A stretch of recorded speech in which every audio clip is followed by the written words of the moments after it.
bago ho tayo magtungo dyan sa interview na yan, itong si Senator Rodante Marcoleta at yung mga banat nitong si Atty. Salvador Panelo dito kay Ping Lacson at Risa Hontiveros, pasadaan ho muna natin itong si Boy Turo at itong si Marcos Jr.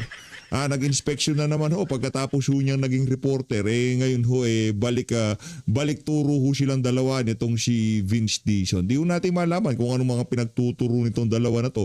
Pero isa ho ang ating sigurado ngayong mga panahon na to. Narrative shaping na naman ho ito. Siyempre, malapit na ho ang tag-ulan. Di ba? Marami na naman ang mga kalsada na lulubog. Marami na naman yung mga kanal na aapaw. But syempre, kailangan ipakita ng presidente na nagtatrabaho siya sa mga ganitong klaseng kapanahunan. Panoorin ho natin. I-like at subscribe. Masaya na ho tayo dyan at sa mga gusto sumali sa ating community. Yung joint button nandiyan lang ho sa baba. Ayan o. Grabe o. Hinaan lang natin ha. Ako na ho magdadab sa inyo. Ay, dadab ko. Ayan o. O boss, ayan. Nakikita mo naman ha. Pinapahukay ko na yan boss. Si Vince Dizon, papaliwanag. Pawis na ako dito, boss. Tingnan mo naman yan. Tinuturo kong yan. Yan ang ating pag-asa sa 2028. Huwag kang mag-alala, boss. Ako na bahala dito. Senador ako, senador. Yan o. Doon banda, yan o. Yan ang trabaho ko sa DPWH, boss. Magturo na magturo. Ayan o. Yan ang expertise ko. Vince Dizon, Boy Turo. Papakita ko sa iyo, boss ha. Paano natin na kukunin yung mga basura dyan sa kanal na yan ha. Yan o. Tignan mo naman. Nagde-dredge tayo dyan. Naglilinis pala ng napakalaking kanal na yan, ganyan. Ayan boss na, dalawang kanal. Makikita yan. Hindi ka naman tinitignan ni Bangag. Anak ng toko. Yan ang sinasabi ko Vince, kung kausap mo si Marcos Jr., sigurado mo tinitingnan ka niya. Ayan yan Kita nyo ho yan. Yan na naman. Si Boy Turo, boss, nakita mo ba yun, boss? Yan ang aking trinabaho ngayong weekend na to. Kaya sigurado, hindi na sila manggigigil sa'yo. Ayan, Grabe naman yan, Vince. Tingnan mo, boss, yung damit ko. Pawis na pawis ako. Ibig sabihin talaga nagtatrabaho ako. Ayan. Optics, puro optics. Yan ang Petrang Garabata. Wala na ba talaga tayong gagawin dito sa bansa na to kung hindi videohan itong si Marcos Jr. habang nantitrip Di ba? Nantitrip po siya. Ano ba kabalbalan yan? Hindi mo kailangan gawin yan. Kung talagang magiging epektibo yung ginagawa mo na yan, walang baha sa susunod na tag-ulan, okay? Yan. Basta ako tuturo lang ako, boss. Kunyari ganito, sabi ni Vince, kunyari nag-uusap tayo, okay? Pero alam talaga tayo pinag-uusapan. Optics lang naman, di na wala naman audio to. Basta kunyari ninunostra ko yung kamay ko na nagtatrabaho tayo. Pero pag araw ng tag-ulan, sigurado lulubog yan. Pag ganyan-ganyan pang nalalaman. Ano pag ganyan-ganyan mo? Ang problema dito, kahit anong hukay nyo, kahit anong repair nyo, ang problema dito, yung pondo na para dapat sana hindi bumaha, naipasok na sa maleta at na-distribute na. Yan. Ano yan? Nagkakalkal ng basura itong si sir. Siguro yung plastic na yon. Ito. Papakita ko sa inyo ha. Papakita ko sa inyo.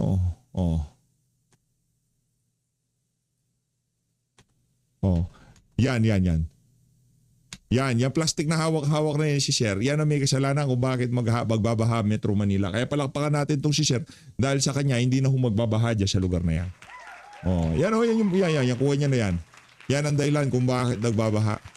Yan sabi ni Vince Dizon, nakuha na yung dahilan ng pagbaha. Yun yung hawak-hawak na itong si Sir. Tinuro niya yung plastic Paturo-tulo talaga itong si Vince. Malaki po ang epekto ng pagbaha rito, lalo na...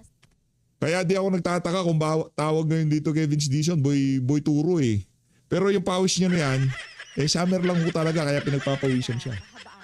Ng G. Araneta Avenue at mga kalapit na... Nangyari dyan? Sinira kalsada? May kumita na naman sa DPWH. Palakpakan. Komunidad. Pambihira. Saan kaya rin ni-route itong kalsada na to para makapag-video at picture si Marcos Jr.? Mabilis pong tumataas ang tubig dahil hindi na kinakaya ng dating drainage system natin yung volume ng tubig na nagagaling sa San Juan River at iba pang daluyan. And base po sa flood study na ginawa, Kita na kapag umabot po sa pile cap level ang tubig sa Mariablo Bridge, parehong direksyon ng Araneta Avenue ay binabaha na. Oh, Ang epekto nito, hindi na bilisan nyo. Iba yung iba yung kwento nitong si ate. At iba yung mangyayari sa tag-ulan, okay? po traffic. Naapektuhan din ang kabuhayan ng tao, nahihirapan yung mga motorista natin, and pati yung emergency and rescue vehicles ay mahihirapan din pong makadaan.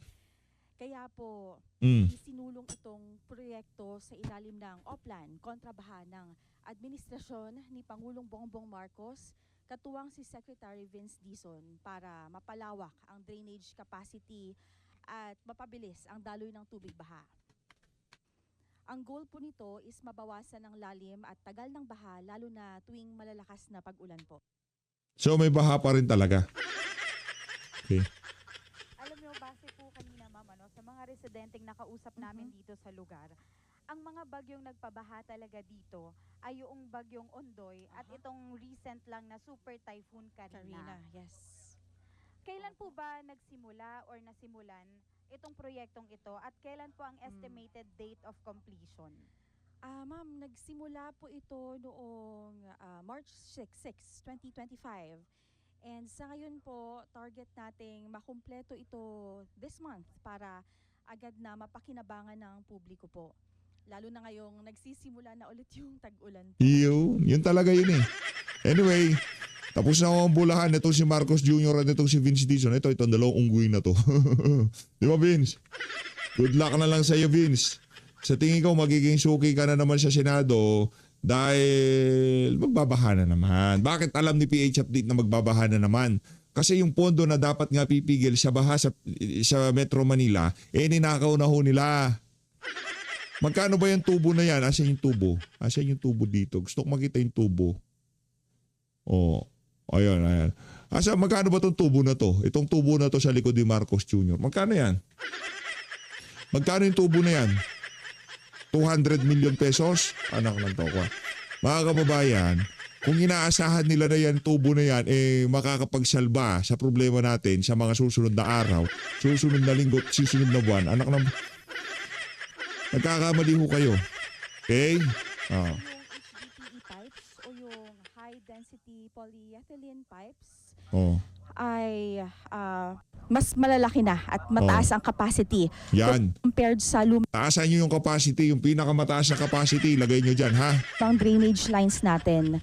Ibig sabihin po nito, mas mabilis na makakaagos yung tubig ulan palabas ng drainage system natin.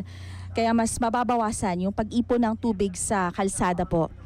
Yung mobile pumping stations naman po, parang support system po siya na kapag mataas na yung tubig sa ilog o kapag hindi na sapat yung natural flow ng drainage, tutulong po ito na mapabilis ang pag-pump out ng tubig baha para hindi ito manatili sa Ng DPW. Anak ng toko, ang tagal naman ng kwentuhan na yun sa tabi ng kalsada. Nakailang minutes ho sila, pinorward ko na 10 minutes. Nasa harap ng kalsada ang Pangulo. Wala ba talaga siyang ibang pagkakabalahan kung di yung bagay na yan? Sayang ang oras mo, sir ba? Binabayaran ka na siyang bayan ng Pilipino, hindi para magpatayo-tayo dyan at makipagbulahan kay Vince Dizon. Upang Anak ng sumunod sa toko, direktiba ng ating mahal na Pangulo Oh. na magkaroon ng pangmatagalang solusyon sa Oh, pagbaha. kala mo naman naiintindihan nila yung sinasabi. Akala mo naman na iniintindi ni Marcos Jr. ang sinasabi nila. Oh, as of the moment po, patuloy pong next. Hindi pa magsasalita si Bangag. Ito, pakinggan natin. Okay. Ang mga baha. yes. Ayan. Kailangan, ayun. Kaya pala binriefing muna tong si Bangag para ika nga meron siyang ibalita sa sabay Tama ng po Pilipino. Game. Game tayo. Good morning. Andito na. Well, as you know, we're here in G. Araneta Avenue. Tinitingnan natin ang mga iba't ibang Ano titingnan natin yung mga baha? Anak ng toko. Mr. President, magkakaproblema tayo dyan. Akala ko pa naman dahil mukhang nakatulog ka naman, maganda naman sasabihin mo sa akin. Kumakamot na si Vince, pakamot na . Sir, ang ganda ng pinag-usapan, ang ganda ng diniscuss ko para may masabi ka sa interview. Magsasalita ka na lang, puro ka pa, para kasi sinto, sabi siguro. Ang ginagawa natin para mabawasan ang baha. At ito ay isang bahagi lamang. This is only one part of the interventions that we will be making. For example, ito, may drainage, merong nag-desiltation para palalimin yung ilog. Tapos yung nailagay doon na malaking tubo, yun ay para sa drainage din, para yung pagka magkatubig ay dadalhin dito. Tapos bukod pa ron, meron na tayong pump. Ayaw mong iuwi sa Ilocos. Kung sakaling magkatubig dyan para uwi mo sa Ilocos. Dito, may bomba na rito para pagka meron na namang tubig na dumarating dito dahil dito yan yung tinuturo na sa kanya ni Vince. Yan pala yung tinuturo. Abay, talagang effective naman pala talaga. Tingnan natin. Kung gumana yan, papalakpak ako dito sa PH Update. Kung pipe lang na ganyan ang kailangan para matanggal yung baha. Anak ng toko, wala ng baha sa Pilipinas. Hindi yan ang problema, sir. Alam mo yan. Ang problema sa Pilipinas, yung bumabahang korupsyon. Yun ang ating problema dito. Historically, pagka masyadong malakas ang ulan o kahit na may ulan, basta may ulan lang, baha agad dito eh. Kaya kailangan natin itong pumping station. Sa susunod siguro ay itong pumping station, temporary lang ito. Sa susunod ay gagawin natin permanent sa malapit-lapit sa San Juan River. At isang bahagi lamang ito sa napakalaking plano. Ito yung mga pinapakita sa atin. Meron tayo kasing NOAA study na ginawa ilang taon na. Ngayon pa lang natin talagang ginagawa lahat ng mga rekomendasyon doon sa study na yon. Kaya halimbawa dito sa lugar na ito, kung titignan ninyo ang terrain dito, malalim talaga dito. Kaya dito pumupunta lahat ng tubig. At kahit kaunti lang ang ulan, nandito na kagad yung tubig. At pagka malakas ang ulan, lumalampas daw sa tao yung lalim ng tubig. Kaya, but this is one of the areas that are critical. Kaya ito, nandito tayo. But it is not the only area that we are doing this kind of interventions to make sure that we find a way to bring the water, na ilabas ang tubig at para naman hindi na masyadong mabaha. Palagay ko, pagdating ng tag-ulan, maghuhukay pa sila ng mga isang metro pa daw. Kulang pa daw yung pagkabaw. Kailangan talaga merong logo ng bagong Pilipinas at dapat binubulungan siya nitong si Vince. Nakasimangan ko na si Vince. Huwag niyo nakawain si Vince. Doon sa lupa, isang metro pa daw. At malamang at mararamdaman na kaagad kapag tayo nasa tagulan na, ay makikita natin na malaking mababawasan. Yun lang talaga. Yun lang pala eh. Okay na yun. Sige na. Kung marami mababawasan, papalakpakan namin kayo dyan. Gusto ko na marinig ang mga punto de vista nitong si Atty. Salvador Panelo kaugnay doon sa mga nangyari kahapon dyan sa Senado. Okay? Yung ginawa ni Senadora Cayetano, na umiiyak siya, nagagalit dahil sa inasal, yung Tiberos, at ang mga minority na nagsasabing walang seeds. Paano nga yung masasabi niyong walang seeds? Wala naman kayo doon. Yung. Tama yung sinasabi niya, nasaan ba kayo? Nung nagkakagulo kami rito, nung naka-amba, yung mga bala sa amin, umalis kayo eh. Alam nyo na may gulo. Ito namang si Lacson, magpapaliwanag siya, umalis daw siya. Kasi nakausap niya yung NBI head na wala naman daw utos, hindi naman daw nakapaligid sa kanila. Kung hindi ka ba naman tinamahan ka na magaling Lacson, ang kinonsulta mo yung kalaban nyo. Kasi ang kalaban nyo doon at that time, NBI, sinasalakay nga yung inyong lugar eh. Dahil may gusto silang arrestuin, hindi nila pinadaan sa regular na coordination. Sasabihin mo sa Senate President, meron kayong warrant of arrest. Pagkatapos pupuntahan nyo si Bato, hindi. Ginawa ninyo eh. Gusto nyo kalad ka rin kagad eh. Hindi nyo pinakita ang warrant of arrest. Madalit sabi, Lacson, bakit ka nakikinig sa kalaban na walang assault? Kaya ka umalis. Hindi mo nga tinignan kung yung mga tao mo nakauwi na nga.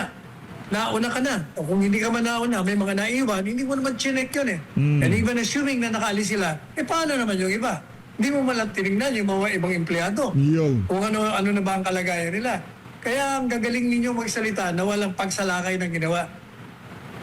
There was no seeds in the sense na hindi natuloy yung pagsalakay pero nagkaroon ng pagtatangka. Kaya nga nagkaroon ng putukan eh. Kaya nagkaroon ng warning shot. Oh, hindi sila nagkaintindihan. Kahit ano sabihin mo, merong pagtatangkang pagsalakay. Dahil nagkabarilan nga eh. Oh. Kaya natural lamang yung kay Senadora Cayetano na sumama ang loob sa inyo. Hindi man lang daw kayo tumawag. Nakauwi na nga ba yung lahat ng minority? Nakatawag ba kayo? Oh, kumusta na kayo dyan? Ano na ba nangyayari dyan? Wala. Ni hay, ni hoy. O yun. Yun ang problema sa inyo. Ang gagaling nyo magsalita sapagkat wala kayo doon. O yan eh sa akin eh, kaduwagan yun yung ginawa ninyo. Sapagkat sinasalakay yung institusyon nyo, dapat na natili kayo doon. Kaya hindi pinabayaan nyo nang maiwan yung mga tao doon. Eh paano pala kung nagkatuloy-tuloy yung mga barilan doon? Hindi na ito. Eh marami sanang namatay. O siyempre, takot kayong madamay, kaya umalis na lang kayo. Yun ang katotohanan dyan. Now, pagdating naman doon sa katanungan about Robin Padilla, may paliwanag na nga siya doon. Sabi niya, bakit ba kayo tanong ng tanong? Nandun naman sa video, merong investigasyon. Hayaan nyo na muna mag-imbestiga para pag nag-imbestiga at meron ng findings, saka ako magsasalita kung ano man ang dapat yung sabihin. No? Ang kukulit nyo rin kasi. Ayan, Atty. Sal. Samantala, yung kaugnay nga sa issue ng TRO na isinampa or dinulog ni Senator Bato ay tinanggihan nga ng Supreme Court Anbang ang hinihiling na temporary restraining order ng, ni Senator Bato de la Rosa kaugnay sa posibilidad ng kanyang pag-aresto sa anumang warrant mula sa International Criminal Court o ICC. Alamin natin sa ulat ni Aaron Rojas.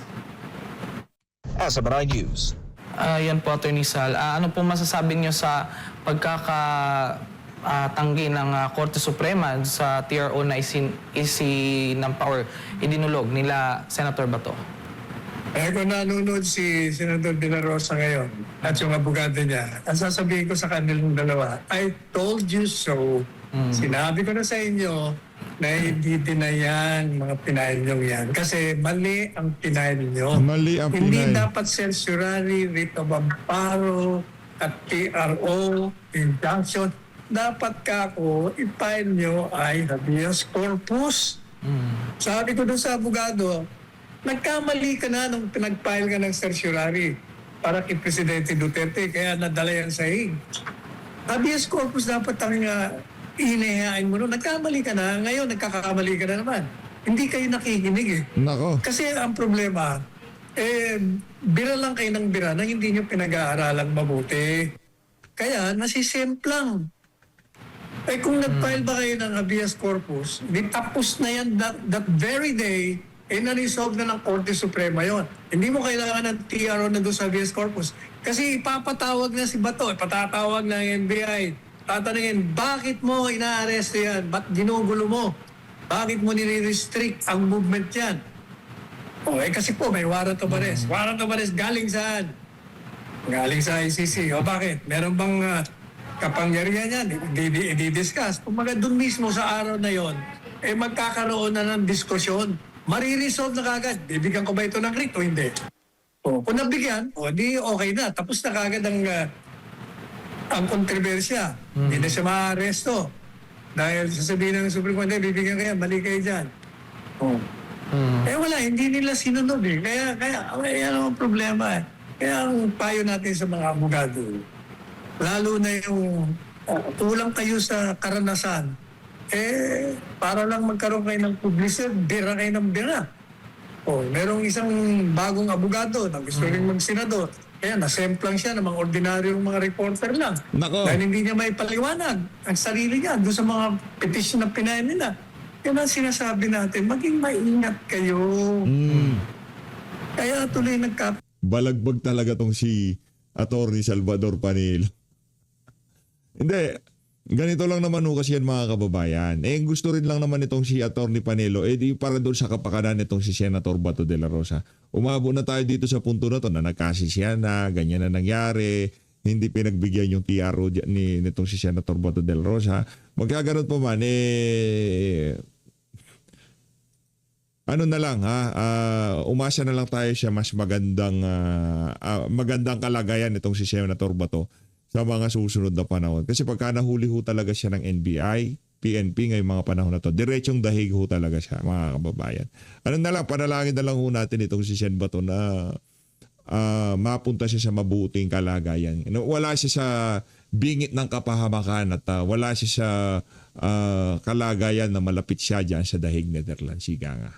Loko-loko na rin yung hanay ninyo dahil dyan Kung ingatan yung mabuti, mag-aral muna kayo ng gusto bago kayo gumawa ng mga hakbangin. Yung publisidad, makukuha nyo yan sa tamang mga galaw. Magkakaroon nga ng publisidad, kaya lang yan, ang trending, masama ang ginawa ninyo. Yan. Pero sa tingin niyo po, Atty. Sal, kung i-file ulit nila itong habeas corpus na petition, igagrant pa po ba ng Supreme Court kung sakali? Dapat nga noon pa Kung baka nag-rule na nga sila na wala tiyaro at saka pag-aaralan pa nila yung mga issues na ni-raise. Kasi yung mga ni-raise na yan, kung noon doon sa habeas corpus lang, tapos na kagad ang usapan na yan. Hindi na aabot sa ganitong kahaba-haba. Ayan. Maraming salamat po, Atty. Dapat pala habeas corpus ang ipinail. Hindi naman ho tayo marunong dito sa batas. Kung ano nga lang sasabihin itong si Atty. Panelo, Atty. Strelly Tuturion, kung sino man abogado nagsasalita, hindi naman ho natin alam yung mga termino na yan. Hindi naman tayo abogado. Samantala, sa panig naman ng NBI, hindi pa agad kikilos ang National Bureau of Investigation o NBI laban kay Senator Ronald Bato de la Rosa matapos na ibasura ng Korte Suprema ang hiling nitong Temporary Restraining Order or TRO, kaugnay pa rin ng posibleng pag-aresto sa kanya batay sa warrant na inilabas ng International Criminal Court o ICC. Alamin natin sa ulat ni Cherry Light. Ayan po, Atty. Sal. So hindi po muna gagalaw ang NBI ng kahit anuman laban kay Senator Ronald Bato. Ano pong inyong masasabi sa ulat na ito? In the first place, sabi nila pag-aaralan mo na nila ang desisyon. Kung hindi ba naman kayong mga nag-iisip Yung kaso ni Bato at ang kaso ni Duterte, parehong-pareho. Alam nyo na nga, na yung mga isyong sinasabi nyo hindi pa nare-resolve, matagal nang hindi nare-resolve. 14 na buwan na nga yung aming habeas corpus petition para kay Presidente Duterte. Kaya dapat, alam nyo na yung bagay na whether ito valid or not, illegal or not, ay hindi pa nare-resolve. Kaya hindi dapat kayo gumalaw. Ang tanong, bakit kayo gumalaw? Yan. Simple. Hindi may utos sa taas na i-enforce, patupad niya yung arrest. Sino nag-utos? O di sino pa? Di si Direktor. Sino naman ang nag-utos kay Direktor? O sino pa? Di yung Secretary of Justice. Sino nag-utos Secretary of Justice? O di si Marcos Jr., ang Presidente. Of course. Dahil hindi gagalaw ang anumang law enforcement agency sa isang masela na bagay na kontrobersya na nakabimbing pa sa Korte Suprema nang walang basbas ang Presidente. Kaya yung mga pinag-uusapan yung mga side issues, wala lahat yun. Ang punot dulo ng kaguluhan na yan ay ang pagpapatupad ng warrant of arrest na galing sa ICC at hindi yan may papatupad ng NBI kung walang basbas ang palasyo. That's the long and short of it. Magaling talaga tong si Atty. Salvador Panelo, no? Rekta ho tayo dito kay Atty. Delgra, magagaling na abogado to. Kailangan nun natin marinig ang mga punto de vista nitong mga malulupit na abogado na to para mawin natin na maayos kung ano nga ba yung mga kailangan gawin dapat itong si Senator Bato de la Rosa. Okay? Maaari pa po, no? Until the case is resolved with finality, yung main case mismo. So habang meron pong issue dun sa... Kasi nakikita natin na mapanganib yung buhay and the life and liberty of Senator Bato is at risk because of the effort or the decision of government to enforce the ICC warrant on him within the Philippines. So, which Senator Bato has been saying na hindi po pwede yan. Idadaan yun sa korte.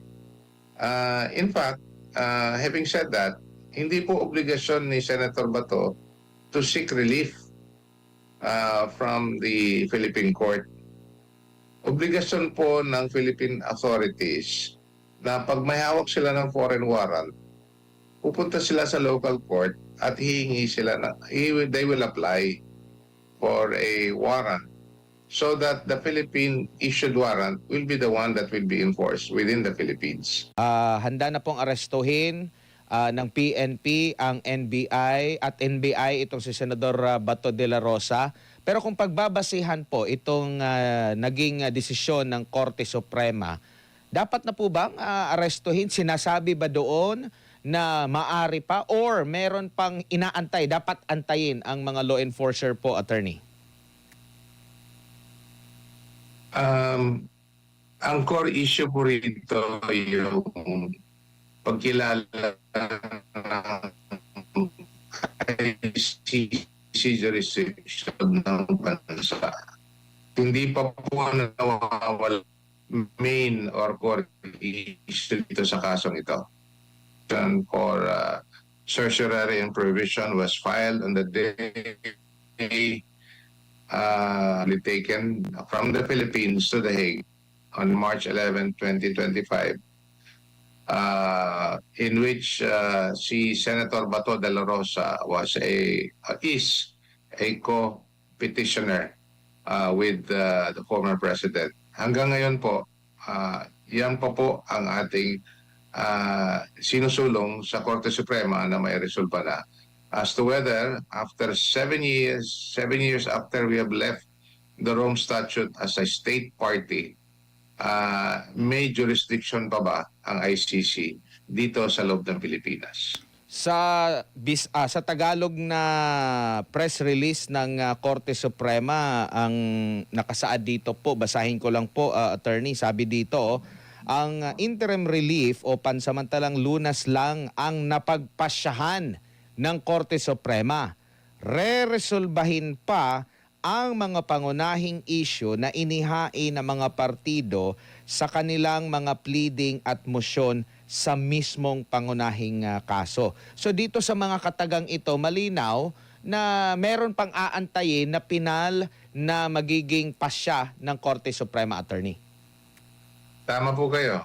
As mentioned in the press briefer of the Supreme Court, yung iniintay po natin yung ma-resolve yung main case.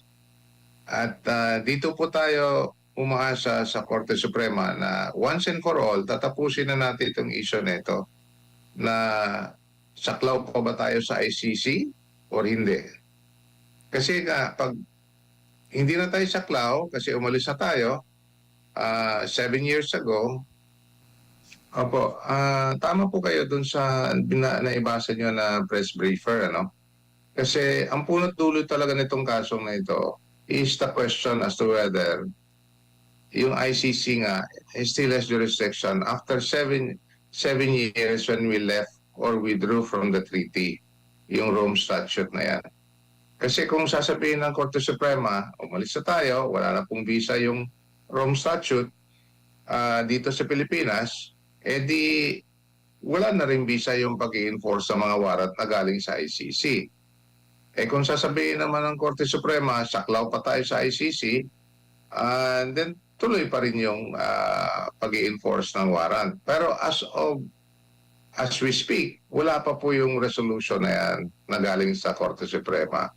So, kaya naninindigan si Senator Bato na habang wala pa po yung resolution na yan, unang-una, humihingi nga siya ng saklolo na mabigyan siya ng TRO or injunctive relief, pero hindi siya binigyan. But nevertheless, that issue remains. Opo. Pero attorney, tanong ko lang po, kasi nga nagdesisyon na itong mga law enforcer na arestuhin talaga si Senador Bato. Maaari pa bang maglabas pa ng TRO ang Korte Suprema dito para pigilan? Kasi yun nga, parang hindi na inaantay yung nabasa nating mga kataga. Talagang i-enforce na po nila, attorney. Yun sa tanong mo kung maaari pa po, no? Until the case is resolved with finality, yung main case mismo. So habang meron pong issue dun sa... Kasi nakikita natin na mapanganib yung buhay and the life and liberty of Senator Bato is at risk because of the effort or the decision of government to enforce the ICC warrant on him within the Philippines.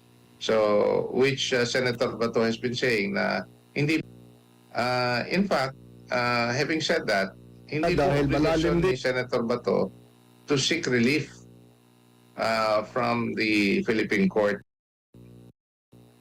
Obligasyon po ng Philippine authorities na pag may hawak sila ng foreign warrant, pupunta sila sa local court at hihingi sila they will apply for a warrant so that the Philippine issued warrant will be the one that will be enforced within the Philippines.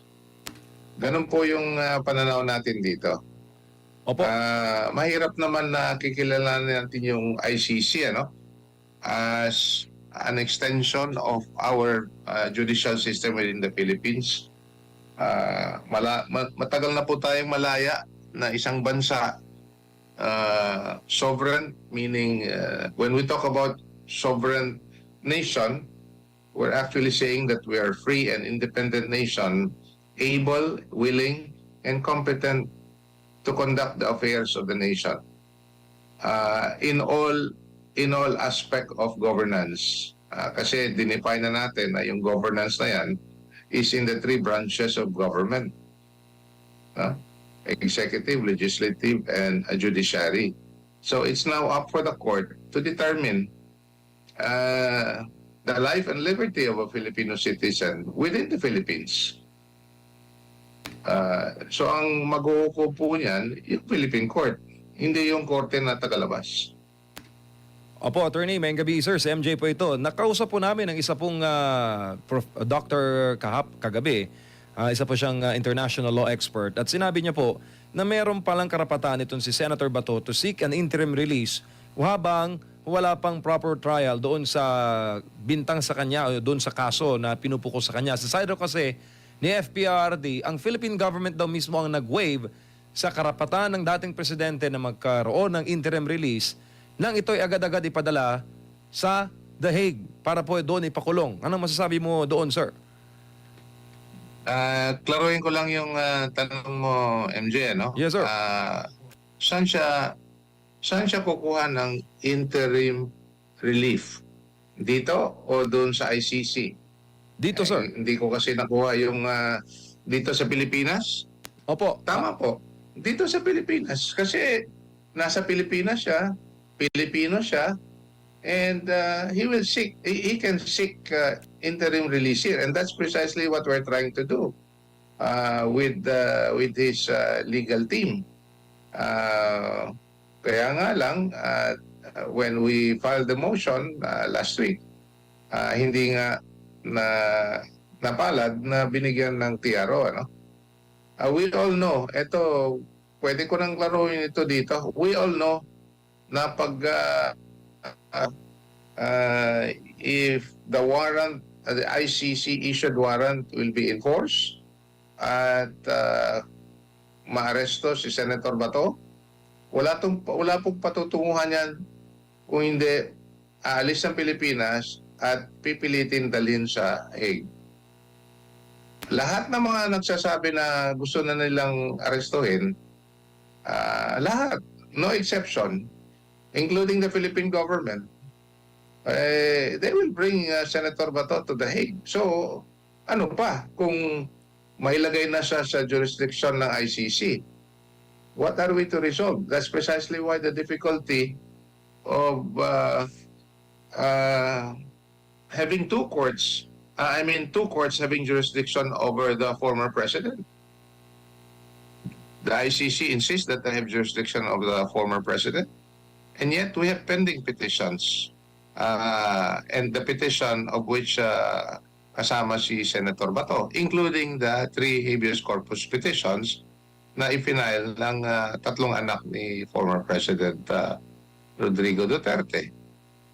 So, yun po, nagbanggaan na tayo rito patungkol dito sa kung sino may jurisdiction patungkol dito sa kasong ito. And that's the reason why we keep on insisting that the Philippine Constitution will have to be applied within the Philippines, covering all Filipino citizens. Opo, sir, ito pong International Career Support Association, no, ICSA, isa po itong UN NGO, nag-file po sila, no, ng statement doon po sa United Nations, nag-submit sila doon ng kanilang panig, at sila po ay nag-akusa sa Marcos Jr. government na ginagamit na raw yung ICC laban kay dating Pangulong Rodrigo Duterte. Itong ganitong mga petisyon o mga liham o mga statements na isinusumite po sa United Nations, ito ba'y makatutulong, sir, sa kaso ng dating presidente? Anything that will bring out a public and international appeal insofar as the illegality of the arrest and the forcible taking of former President Duterte to The Hague would help the cause of the former president, and that includes the cause of the millions of Filipinos who have been praying and supporting for him. No? Pero meron din nagsasabi na kahit na anong apila yan, saang apila, gaano karaming apila, hindi pa rin makikinig yung ICC kasi sa sinabi na nila, may jurisdiction yung korte, itutuloy namin yung kaso patungkol kay former President Duterte. So, but whatever is the case, hindi tayo hihinto. Ang pag-alam ko, yung sinasabi mong grupo, hindi nga yan grupo ng mga Pinoy solely, no? Opo. It's an international organization. So, ibig sabihin, pati yung mga dayuhan na nakikita nila na hindi tama yung treatment kay former President, tumutulong na rin na mailabas yung kwento, yung totoong kwento na hindi nga tama yung ginawa kay former President Rodrigo Roa Duterte. Nakikita ko sa screen nyo yung pag-appear ni former Executive Secretary Bingbong Medialdea, no? During the first and only hearing, at the first hearing where former President appeared.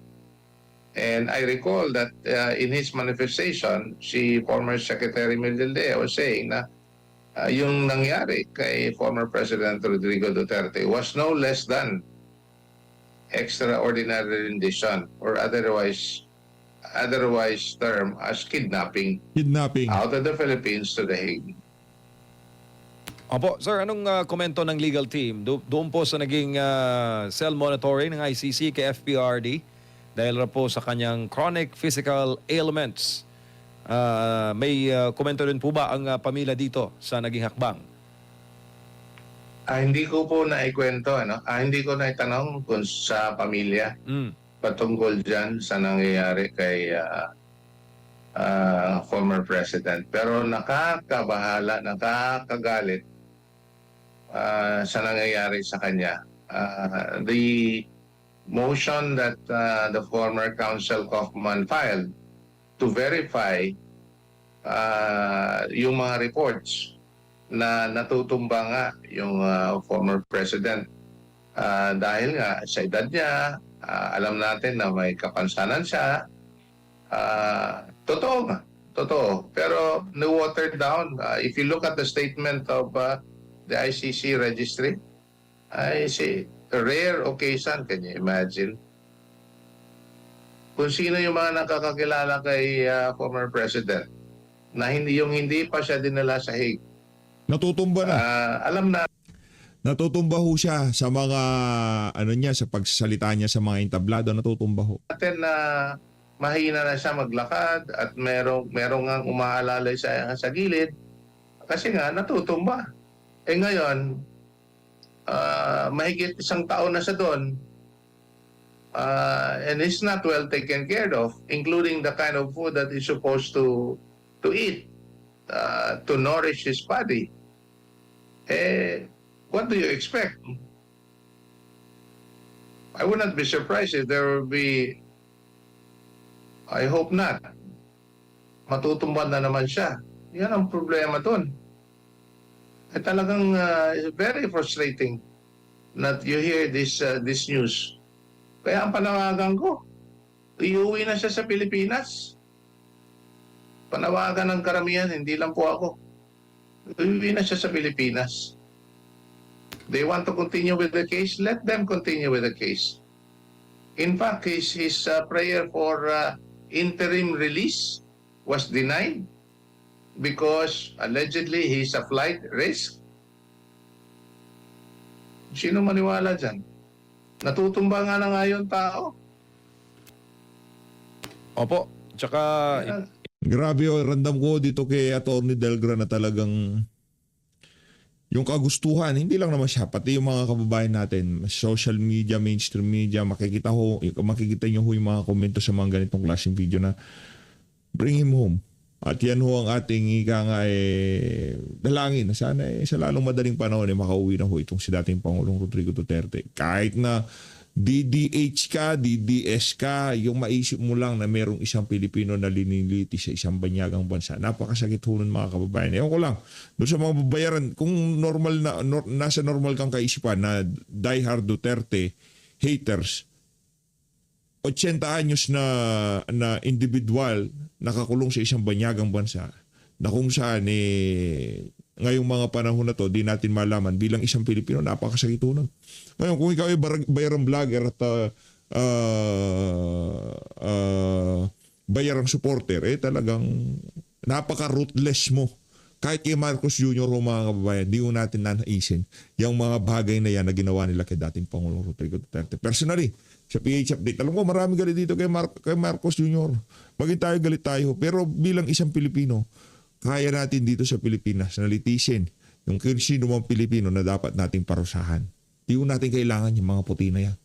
Yung pagiging colonial mentality, tanggalin ho natin yan. Magaling yan, puti yan, ganito yan, wala. Yung kinakain din natin. Yung paraan ng pag-iisip ganoon din. Meron dalawang kamay, meron isang ulo, meron din. Di ba? Pare-pare siyang tayo. Kaya huwag sabihin itong mga puti na to na superior sila sa atin. Ganun ang dating, parang, kami nalilitis, di nyo kaya kasi. No, di kaya. Walang ebidensya. Maraming salamat po mga kababayan. Ito ko lahat. Mahal natin Pilipinas.